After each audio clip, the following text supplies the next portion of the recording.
우리가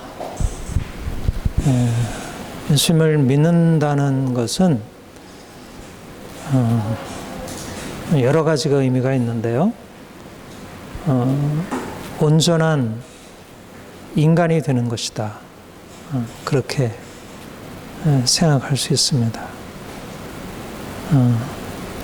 그런 말 있잖아요.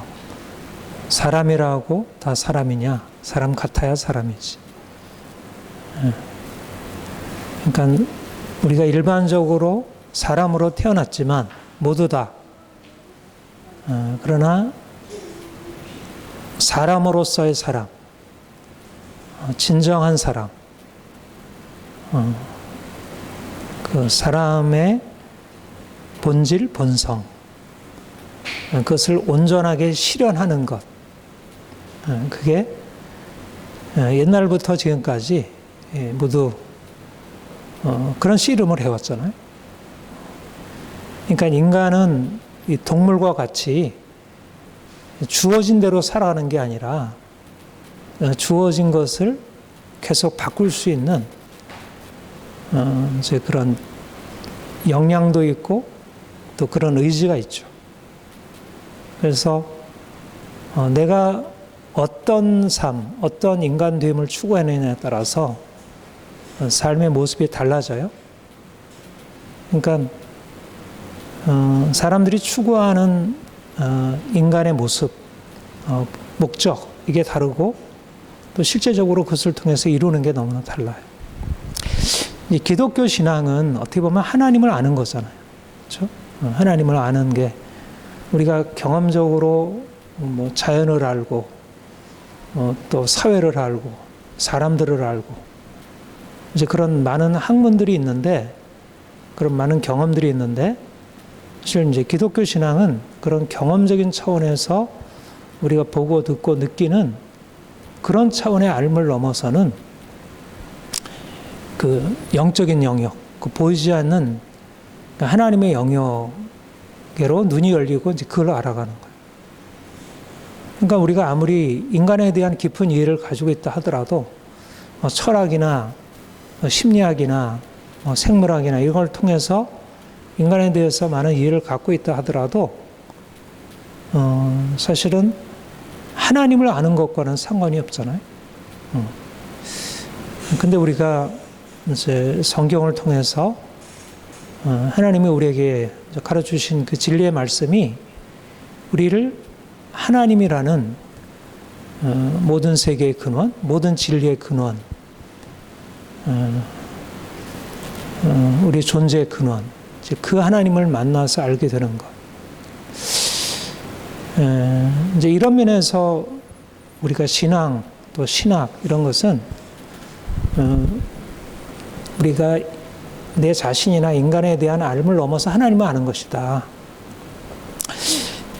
근데 이제 우리가 참 놓치기가 쉬운 게 하나님을 아는 것이 내 자신을 알고 인간을 아는 것과 별개가 되게 되면 하나님을 안다고 하는데 실상 인간으로서 보다 온전하게 건강하게 정상적으로 살아가는 것을 제대로 살아가지 못한다는 거예요.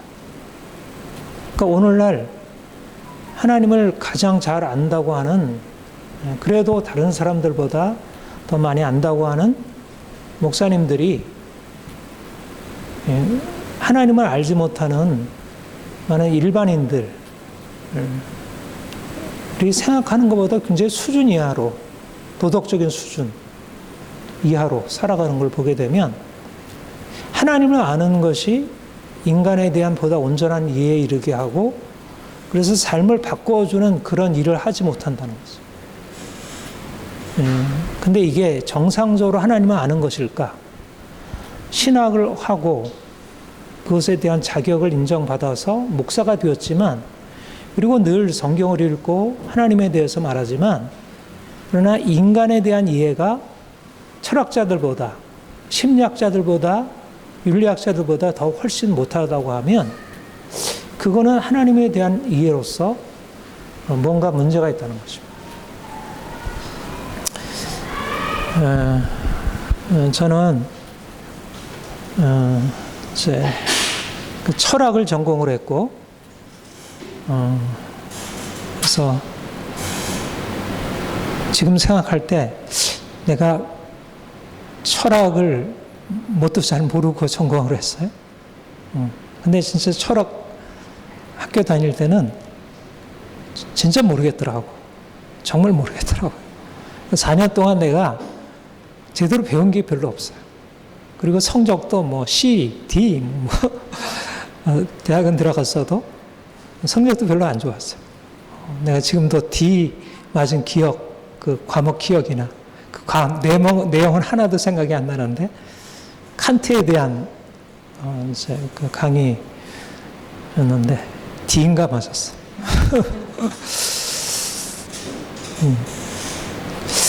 네, 근데 이제 나중에 생각하니까, 나중에 이제 공부를 해보니까 철학이 굉장히 유익하더라고요. 인간에 대한 이해에 있어서 굉장히 유익하고, 또 요즘에 이제 정신분석, 심리학, 이런 걸 공부하면서 인간에 대한 이해, 많은 깊은 이해들을 열어주고 도움을 많이 주는 걸 보게 돼요. 그러니까 하나님을 아는 사람이 그런 철학이나 심리학을 통해서 인간을 이해하는 것보다 더 못하다는 것은 사실상 하나님을 온전하게 알고 있지 못하다. 그러니까 칼빈의 기독교 강요, 칼빈이 우리 장로교 신학의 가장 기본적인 토대를 놓은 분이에요.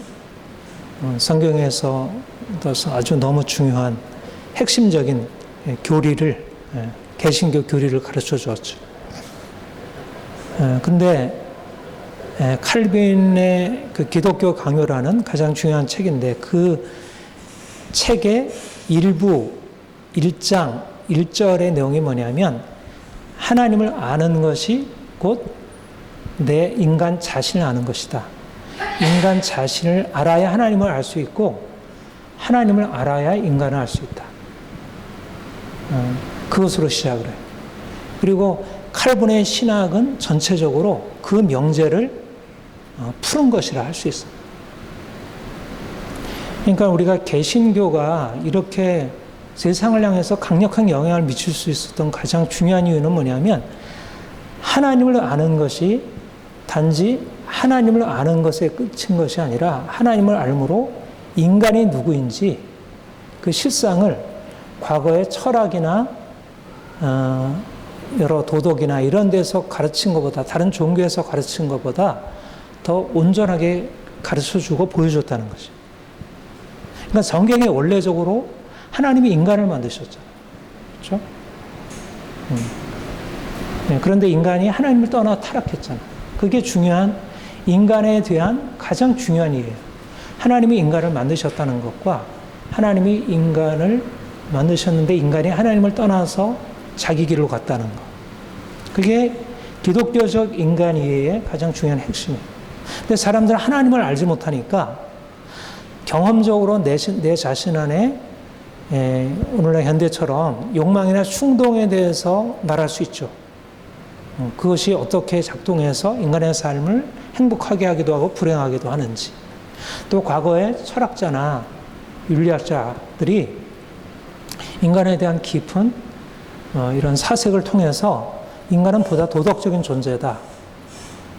이렇게 해서 인간을 경험을 통해서든지 깊은 사색을 통해서든지 인간에 대한 이해를 열어줬어요. 그러나 하나님이 인간을 만드시고 하나님이 인간의 삶을 다스리시는데, 하나님을 알지 못하고서 인간에 대해서 가지고 있는 생각은 굉장히 제한받을 수밖에 없다는 거예요. 그러니까 우리는 사실은 하나님을 알므로써 사람들이 이미 알고 있는 내용들을 다 부정하는 것은 아니에요. 철학자들이 얘기하는 것, 요즘 심리학자들이 얘기하는 것을 다 부정하는 게 아니고, 그것을 바로 평가할 수 있는, 좋은 것을 받아들이고 문제가 있는 것을 비판하는 그런 힘을 키워주는 것입니다. 아무튼 하나님을 안다는 것은 내가 누구인지에 대해서 보다 더 온전하게, 철학자들이 우리에게 가르쳐 준 것보다 요즘에 현대 과학자들이 우리에게 가르쳐 주는 것보다 더 온전하게 아는 것이다. 그러니까 여러분들이 하나님을 알면 굉장히 똑똑해지고 굉장히 인간다워진다는 거예요. 이게 정상적으로 하나님을 아는 사람들이라. 여러분들은 대학에 학위 과정을 마쳐가지고 박사가 된 어떤 사람들보다 뛰어난 인간으로 살아갈 수 있다는 거.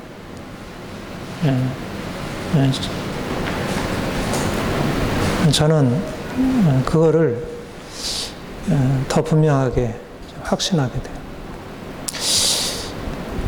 저는 사실은 현대의 그 과학적인 인간 이해도 이제 긍정적으로 제가 이제 정신분석이나 심리학을 통해서 굉장히 많이 이렇게 배우게 되고 이해하게 되고, 특별히 과거의 철학이나 종교에서 얘기했던 그런 인간에 대한 통찰들을 우리가 정말 배워야 한다고 생각해요. 요즘에 인문학이라 그러면서 과거의 철학, 윤리에 대해서 요즘에 많이 강조가 있잖아요. 굉장히 중요한 거예요. 제가 오늘 하나님과의 관계 속에서 내가 내 자신을 발견한다는 것에 도입으로 여러분들에게 두 사람을 얘기를 해요. 하나는 소크라테스, 자주 얘기를 했죠. 소크라테스의 그 변명, 변론. 그 책은 그 논문, 그 짧은 그 대화편, 그 플라톤의 대화편이 굉장히 많은데, 소크라테스의 마지막 죽기 이전에 법정에서 소크라테스가 변론할 내용을 담고 있는 그 내용인데, 거기 안에 소크라테스의 아주 핵심적인 진수가 잘 담겨 있어요. 그래서 그거는 굉장히 보편적으로 많은 사람들이 읽고 알고 그 내용을 이해하고, 그런데 사실은 사람들이 이해하는 것보다 굉장히 큰 깊이가 들어있어요. 거기에 소크라테스가 여러분들 잘 아는 대로 그 델피 신전이랑 아폴로 신전에 나와 있는 너 자신 알라,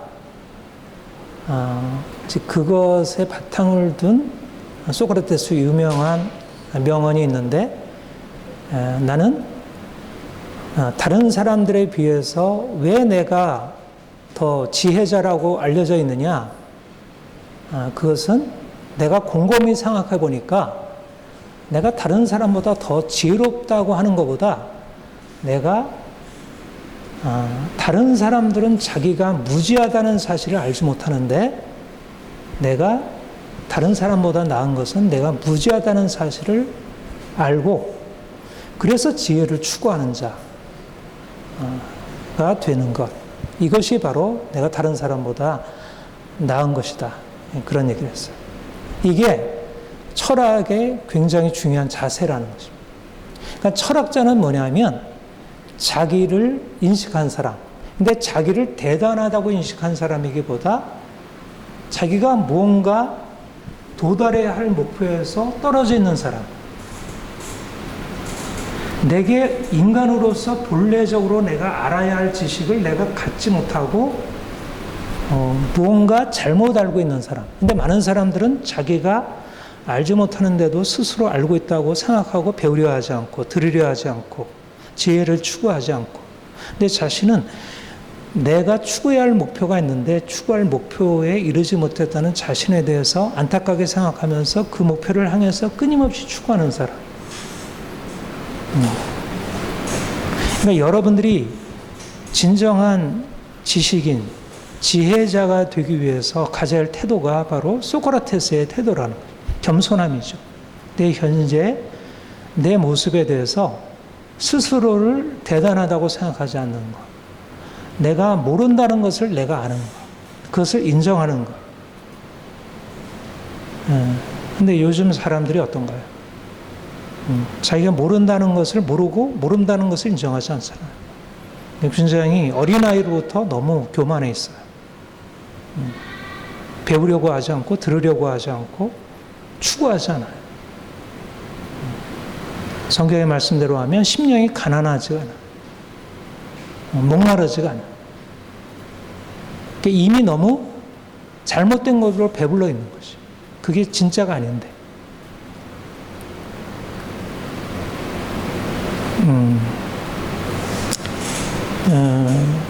이게 이제 그런 철학자의 태도, 그러니까 철학자들 안에는 뭔가 보다 높은 지식을 향한 아주 강한 갈망과 추구가 있어요.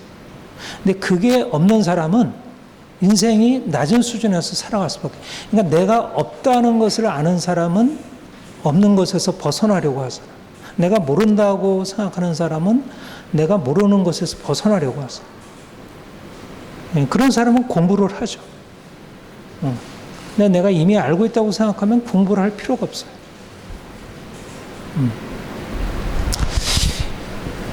여러분, 그 공자와 함께 유명한 공자의 제자라고 할 수 있는, 바로 직접적인 제자는 아니에요. 상당히 시간적으로 떨어져 있는 맹자라는 사람. 우리가 이제 유학에서, 유교에서 가장 유명한 두 사람을 들자면, 뭐 다른 사람들도 있지만, 가장 대표적인 사람이 공자 맹자예요. 공맹이라 그렇게 얘기를 해요. 유학의 핵심이. 근데 여러분, 이제 맹자에 대해서 이제 그 듣기를, 맹자는 성선설, 이제 순자는 성악설. 인간이 선하게 태어났느냐, 악하게 태어났느냐. 맹자는 이제 선하게 태어나기 때문에 이제 삶을 통해서 잘못 이렇게 악하게 된 것을 원래 선한 본성을 깨워주어서 그걸 가르치는 것. 이게 사실은 우리 한국의 유학에 굉장히 기본적으로 깔려 있는 거예요. 깔려 있는 공자, 맹자, 주자, 성리학 뭐 이렇게 연결이 되죠. 그러니까 우리 조선의 이제 성리학 안에는 공자, 맹자가 기본적으로 깔려 있어요.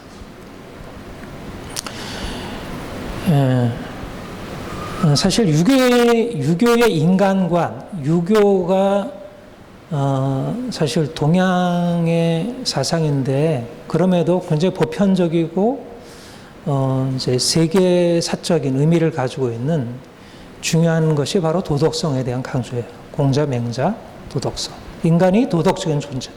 인간의 본성은 도덕적이다. 그러니까 소크라테스와 사실은 공자, 맹자가 그 부분에 있어서 같은 노선이 있어요. 그러니까 소크라테스도 역시 인간은 도덕적이어야지 도덕적인 인간의 좀 그 높은 그 도덕성에 대한 추구보다 다른 뭐 돈이라든지 명이라든지 이런 걸 추구하게 되면 이것도 소크라테스 변명에 나오는 얘기예요. 그러면 인간이 인간 이하로 살게 된다. 인간은 짐승과 달라서 도덕적인 것을 추구하는 존재다. 근데 사실 이제 공자도 그렇고 맹자도 그렇고 인간은 도덕적인 존재이기 때문에 짐승과 다르다. 인간이 인간 된다는 것은 단지 욕망과 충동, 자기 감정에 따라 살아가는 게 아니라 자기 욕망, 충동, 감정을 거슬러서 절제해서 보다 인간으로서 보편적인 도덕성을 실현하는. 근데 말씀드린 대로 맹자는 성선설자잖아요. 인간의 본성이 선하다. 그런데 인간의 본성이 선하다고 해서 인간 자체를 다 긍정적으로 낙관적으로 본 것은 아닙니다. 오히려 인간의 본성이 선하다는 것을 어디에서 찾았냐면 그 이니예즈라는 사단 7정 그렇게 얘기를 하는데 이 사단 네 가지 중요한 도덕성의 단초가 있는데 인, 사랑, 의, 정의, 예절, 지, 시비를 가리는 마음 이런 네 가지를 얘기를 해요. 특별히 이제 인간이 정의로워야 한다. 그 의로움이라고 하는 것을 어디에서 얘기를 했냐면 의로운 마음은 다른 말로 바꾸자면 수오지심이다. 수라는 말은 부끄러워한다는 말이고 오라는 말은 미워하고 싫어한다는 말이고요. 그래서 부끄러워하고 미워하는 마음이 의로운 마음이다. 그러니까 부끄러워하고 미워한다는 게 무엇을 의미할까요? 인간이 왜 부끄러워하고 왜 미워해요? 왜 선하다면 인간이 부끄러워할 이유가 없잖아요. 내가 부끄러워야 하는 것은 내가 도달해야 할 선에 미치지 못한 내 안에 악함이 있으니까. 내가 나를 미워하게 되는 것은 내가 정말 사랑하고 좋아해야 할 모습이 아니라 정말 내가 싫어할 모습이 내 안에 있으니까 그것을 미워하는 것이죠. 그러니까 인간이 도덕적이라고 하는 것, 인간이 진정한 의미에서 인간성이 제대로 살아있다는 것은 부끄러워할 줄 알아야 하고 내가 미워할 수 있는 힘이 있어요. 그러니까 굉장히 부정적인 감정이에요. 부끄러워하는 것은 부정적인 감정이잖아요. 미워하는 것도 부정적인 감정이에요. 근데 그 부정적인 감정이 나쁜 게 아니고 그게 선하다는 거예요. 그게 도덕성이라는 거예요. 미워할 줄 모르고 부끄러워할 줄 모르면 그건 인간 이하라는 거예요. 여러분들도 어때요? 그렇잖아요? 내가 부끄러워할 줄, 내가 거짓말해놓고 거짓말에 탄로내는데 부끄러워할 줄 모르면 이거는 양심이 뭐가 문제가 생긴 거죠. 요즘에 그 연쇄 살인범 같은 사람, 사이코패스 이런 사람들은 어때요? 부끄러움을 모르잖아요. 부끄러움을. 자기가 잘못한 것에 대해서 미워하고 싫어하는 마음이 없어요. 자기 그 부끄러움이나 이런 것들은 다른 사람이 자기에게 욕을 하면 부끄러워할 줄 모르지만 자기 스스로 잘못에 대해서 부끄러워할 줄 몰라요. 그러니까 부끄러움이나 미움이 잘못된 부정적인 감정일 수도 있지만 그것이 굉장히 높은 도덕성일 수 있다. 이게 말하자면 유교의 도덕성이에요. 그러니까 유교의 도덕성이 다 잘못된 게 아니에요. 오늘날 얼마나 사람들이 정치인들 부끄러운 일을 해놓고 부끄러워할 줄 모르잖아요. 스스로 자신을 미워해야 되는데 미워할 줄 모르잖아요. 다른 요즘에 그 우리나라 유명한 말이 된 게 내로남불이잖아요. 내로남불이라는 게 뭐예요? 자기가 부끄러운 일을 해놓고 그거를 로맨스라고 하고 다른 사람이 부끄러운 일을 하면 그것을 불륜이라고 하고 그걸 내로남불. 부끄러워할 줄 모르고 미워할 줄 수호지심이 없는 거예요. 그러니까 정치의 핵심은 사실은 수호지심을 바탕으로 하는 것이거든요. 그렇잖아요. 이 사회가 병들게 되고 악하게 되는 것에 대해서 막아줄 수 있는 것은 정의인데 정치인들이 수호지심이 사라지고 자기의 부끄러움을 놓고 다른 사람을 비난하는 것으로만 머물러 있으면 그것은 이 사회가 무너지는 거죠. 그러니까 그래도 우리나라에 이제 그런 뭐 이전에 뭐 박정희 또 전두환 이런 독재에 대해서 사람들이 막 분노하고 싸운 것도 수호지심으로 한 것이고요. 그리고 뭐 지금 진보 정권이 들어서도 자신을 부끄러워할 줄 모르는 그런 행태를 보고 사람들이 막 분노하는 것도 수호지심이 살아있는 거예요. 그러니까 우리 안에는 유교라고 하는 건강한 사실 일반은총의 도덕성이 있다는 면에서 감사해요. 나는 이제 그게 기독교의 도덕성을 받아들이는데 굉장히 중요한 토대가 되었다고 생각해요. 마치 소크라테스의 도덕이 윤리적인 그 철학이 중세 기독교 신앙의 바탕이 될 수 있었듯이 아무튼 수호지심, 자기를 부끄러워할 줄 아는 것,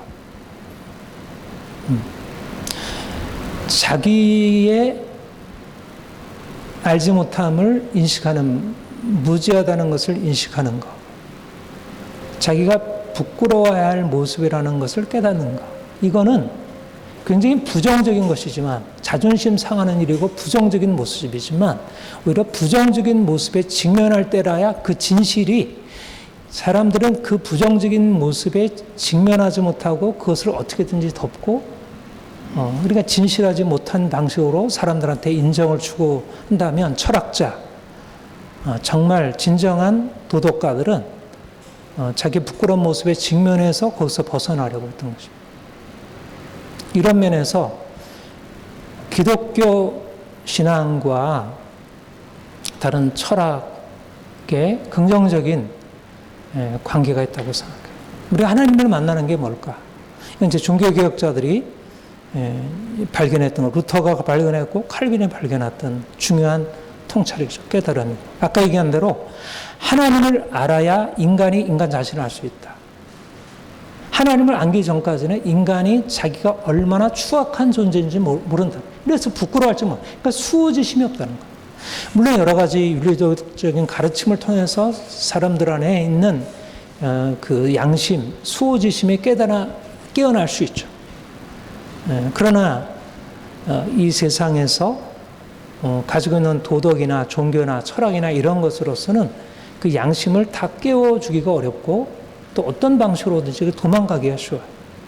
근데 하나님이 우리 인생 안에 들어오셔서 사람들이 우리의 죄를 깨우는 게 아니라 하나님이 우리 인생 안에 들어오셔서 우리 안에 있는 어둠을 드러내시고 그래서 우리가 얼마나 비참한 존재인지, 우리가 얼마나 악한지, 우리가 얼마나 교만한지, 우리가 얼마나 위선적인지 그런 우리의 실상을 발견하게 함으로써 결국 그것을 통해서 하나님이 우리 인생 안에 비로소 일을 시작하신다. 그러니까 우리가 우리 자신을 깨닫지 못함으로 인하여 너무 자신에 대해서 착각하고 스스로 자만하고 괜찮다 생각하고 살아가는 거예요. 환상 속에, 착각 속에. 예수님 말씀하신 대로 건강한 자에게는 의원이 쓸데없고 병든 자에게 쓸데있습니다. 사람들이 스스로 건강하다고 생각해요. 그러니까 의사를 찾지 않아요. 뭔가 자기에게 그 부끄러운 자기의 실상을 발견해서 그 실상을 해결하기 위한 뭔가 해결책을 찾아야 되는데 자기가 부끄러운 줄 알지 못하니까 계속 부끄러움을 내놓고 다니는 거예요. 부끄러운 모습을 가지고. 그리고 자기가 무지하다는 사실을 알지 못하니까 스스로 자기를 자랑하면서 다른 사람을 가르치려나 들고. 근데 하나님 앞에 서게 될 때 우리가 얼마나 무지한 자인지, 얼마나 부끄러운 자인지, 얼마나 우리가 병든 자인지, 우리가 얼마나 연약한지. 이게 은혜라는 거예요. 이게 은혜의 시작이라. 하나님이 우리에게 찾아오셔서 그 은혜로 우리에게 변화를 주시려고 하는데 우리가 너무 자기에 대해서 잘못 알고 있고 자기를 깨닫지 못함으로 인해서 하나님을 찾지 않고 병든 인생을, 부끄러운 인생을 지속하고 있다는 거예요. 그러니까 하나님을 만나서 날마다 사실 자신을 살필 필요가 있어요. 자신을 그러니까 옛날에 공자나 맹자도 사실은 우리가 이제 이런 성경적인 하나님은 아니었지만 나름대로 그 신 앞에 어떤 절대적인 존재 앞에 서 있었어요. 사람들이. 소크라테스도 그렇고 소크라테스 변명 보면 신이 나에게 명령한 거다 이렇게 얘기를 해요. 그러니까 사실 과거의 사람들은 신 앞에서 절대자 앞에서 자기가 뭔가 검토를 받아야 하고 자기가 뭔가 이렇게 시험을 받아야 하는 존재로 인식했는데 요즘에는 너무 사람들이 교만해져 가지고 인생은 내가 결정하는 거야. 아무도 내 인생에 대해서 이래라 저래라 하지 말라. 뭐 이게 잘못한 게 어디 있어. 그래서 계속 착각 속에 살아가는 거죠. 그 주님이 우리에게 오셔서 우리의 부끄러움을 드러내시는 것, 이게 부끄러움의 시작이 아니라 이것이 진정한 제대로 된 인간의 시작이라. 부끄러움을 발견하고 그러니까 자기를 변명하는 것이 인생을 이제 강하게 해주고 인생을 보다 더 안전하게 해주는 게 아니라 오히려 자신의 부끄러움을 인정하고 그 부끄러움을 해결해 줄 그분 앞에 서는 것이죠. 우리가 오늘 본문 여기 보면 베드로가 그러니까 주님을 만나는 그런 것을 기록하고 있죠. 베드로는 이제 그 갈릴리 지방에 살면서 거기 그 갈릴리 호수라고도 하고 게네사렛 호수라고. 갈릴리 바다는 아니에요. 호수인데 보통 이제 바다라고 성경에 나와 있기도 한데 사실 이제 호수죠. 저도 이스라엘 성지여행 가서 그 갈릴리 호수, 게네사렛 호수에서 배를 타고 거기서 예배도 드리고 그랬어요. 근데 이제 예수님이 찾아가셨고 이제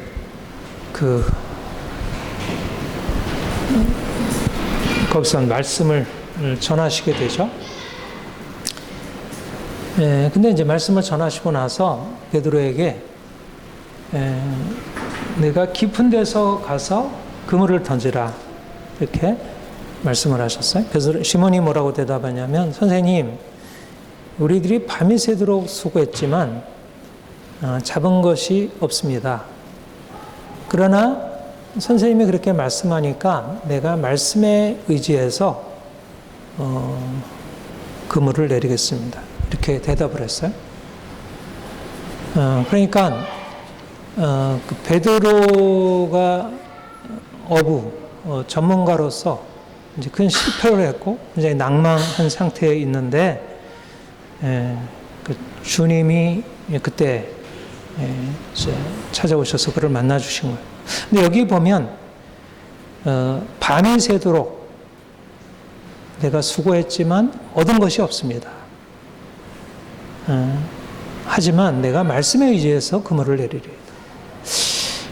그러니까 사실은 인생의 가장 중요한 것은 하나님과의 만남이에요. 그러니까 하나님을 더 깊이 알아가는 것.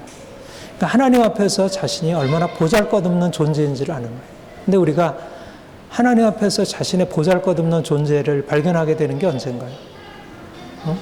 실패할 때, 약할 때. 그러니까 말하자면 자기가 약하고 별 볼 일 없는 존재라는 사실을 인생이 잘 풀릴 때는 잘 깨닫지 못해요. 그런데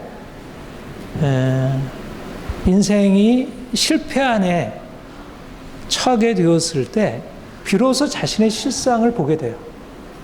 그러니까 우리가 자주 약함의 은혜에 대해서 강조하지만 여기서도 베드로가 내가 밤이 새도록 수고했는데 잡은 것이 하나도 없습니다. 라는 그 전제 조건, 인간이 처하게 된 그 낮은 자리가 그리고 말씀에 의지하여 하나님이 내게 말씀하시고 주님이 내게 말씀하시면 내가 거기에 의지해서 내가 해보겠습니다. 말하자면 그 이전에 내가 무언가 할 수 있을 때는 내 자신이 하려고 하지 하나님의 말씀에 의지하고 하나님의 능력에 의지해서 내 인생을 살려고 하잖아요. 여러분들도 이제까지 주님과의 만남, 신앙이 성장하고 변화되는 그 과정 속에서 경험한 것이 비슷한 거잖아요. 그렇죠? 내가 밤이 새도록 수고했지만 실패하고 모든 것이 하나도 없어요. 그런데 내가 말씀에 당신이 내게 말씀하시니까 내가 말씀에 의지하겠습니다. 그때부터 말씀에 의지하는 것이 열리게 돼요. 그러니까 인생의 가장 중요한 것은 하나님 앞에서 내가 얼마나 보잘것없는 존재를 보는 거예요. 내가 얼마나 연약하고 부족하고 그게 나의 인식이 굉장히 중요한 특성이에요. 근데 아까도 말씀드렸지만 요즘에 사람들이 밤이 새도록 수고했지만 얻은 것이 없어요 라는 고백이 없는 거예요. 내가 수고만 하면 조금만 수고해도 엄청 잡힐 수 있는 그런 기술들이 개발되고 그런 도구들이 개발되어서 굳이 말씀에 의지할 필요가 없는 거예요. 내 머리에 의지하고 과학에 의지하고 사람들에게 의지하고 국가에 의지하고 사회복지에 의지하고 이것들을 통해서 인생의 궁핍들이 다 해결이 돼요. 그러니까 굳이 말씀에 의지해서 내가 그물을 내릴 필요가 없는 너무나 좋은 세상 같은데 사실은 너무나 좋은 세상이 아니라 이거는 이상한 세상이 됩니다. 하나님의 말씀이 없이도 내 인생이 잘 풀릴 수 있다는 것은 얼마나 인간에 대한 착각인지 몰라요. 그러니까 과학의 발달이, 과학기술의 발달이 인간을 오히려 착각으로 빠지게 한다. 내가 무지하다는 사실, 내가 무능하다는 사실을 깨닫지 못하게 만드는, 그래서 하나님이 거듭거듭 우리에게 실패의 자리로 인도하시죠. 코로나를 주시고 개인적으로 사업의 실패를 주시고 실업자가 되게 하시고 건강의 문제가 생기게 하시고 관계 문제가 생기게 하시고 이런 것을 통해서 내가 밤이 새도록 수고했지만 내가 얻은 것이 없다라고 하는 자기 자신에 대한 깊은 절망, 실망을 경험하게 하시고 그리고 주의 말씀을 듣게 하시고 말씀에 의지해서 나가게 하는 그래서 감사할 필요가 있어요. 항상. 우리 인생은 제가 어제 한 자매와도 이제 그런 얘기를 했어요. 자매가 원하는 것에 이렇게 잘 안 됐는데 사실 낙담이 되잖아요. 그러니까 실패하면 낙담이 되잖아요. 그렇죠? 네, 근데 그때 오히려 하나님을 향해서 믿음으로 의지하고 나갈 수가 있어요. 이거는 그러니까 인생은 사실은 이쪽 저쪽 생각하면 우리가 인간적으로만 생각하면 인간의 인생이 잘 돼야 되고 우리가 고기가 많이 잡혀야 되고 내가 원하는 대로 성공적으로 나가야 되지 내가 원하는 게 자꾸 좌절되면 그거는 잘 안 풀리는 거예요. 운이 없는 거예요. 그리고 뭐가 문제야. 근데 문제가 꼭 문제가 아니라 내가 잡은 것이 없지만은이 생겨야 말씀에 의지하여가 열린다는 거예요. 그러니까 우리 안에 하나님이 주시는 이러저러한 약함들을 오히려 잘 활용해서 보다 내 자신을 인정해서 하나님과의 온전한 관계. 내가 낮아져야 하나님이 내 인생 안에 들어오셔서 행하실 공간이 생겨요. 내가 꽉 차 있으면 하나님이 들어올 자리가 없어요. 그래서 말씀에 의지해서 나가서 급한 데로 가서 딱 전타 해본 데일 거 아니에요. 밤새도록 했는데 갈릴리 바다가 그렇게 갈릴리 호수가 넓지도 않아요. 이미 전문가인데 다 던져봤을 텐데, 그런데 순종해서 간 거예요. 믿음으로. 그런데 그물이 찌러질 만큼, 그래서 가득 2배에 채울 만큼 됐어요. 그런데 그 다음에 일어난 일이 이상해요. 그 다음에 일어난 고백이 이상해요. 보통 상식적인 우리의 생각 같으면 어때요? 이야, 놀라가지고 예수님께 막 감사드리고, 예수님, 예수님이 이렇게 놀라운 능력으로 내게 기적을 베푸셔서 내가 이제는 정말 주님 말씀에서 의지하고 살아가겠습니다. 나는 정말 주님이라고 하면 내 인생이 너무나 잘 풀 것 같아요. 그런데 그렇게 고백을 하잖아요.